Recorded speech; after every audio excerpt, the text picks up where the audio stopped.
तद्वारा बलरामगढ़ समस्त ट्रलर मालिक बुटुबुटी मालिक और मत्स्यजीवी मान अवगति निमंते जणाई दिगला कि बंगोपसागर में सृष्टि होता बात्या जो समुद्र अशांत रुच्च ज्वार सहित 50 ରୁ 60 किलोमीटर वेगर पवन बह एणु आसंता 24/10/2025 निकटू 30/10/2025 निक पर्यंत कहीं समुद्र मध्य को माछ धरने को जातु ना।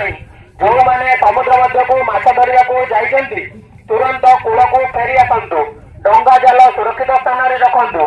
जदि यह नियम अवमानना करती आईन अनुजाई दृढ़ कार्यानुष्ठान ग्रहण करा धनजीवन सुरक्षा निमंते जणाई दिगला मत्स्य विभाग ओडिशा सरकार। मत्स्यबोधन केन्द्र डंगा मालिक मत्स्यजीवी एवं सोसाइटी कर्मकर्ता मानकर अवगति निमंते जणाई दिजाउछि कि समुद्र में सृष्टि होइतिबा लघुचाप जनित वर्षा जो समुद्र अशांत रहिबा सहित प्रबल रु अति प्रबल वर्षा हेब। तेणु मत्स्यजीवी भाई मानू चलित मास 26 ରୁ 29 तारिख पर्यंत समुद्र भीतर को माछ मारिया जावाई बारण करागला।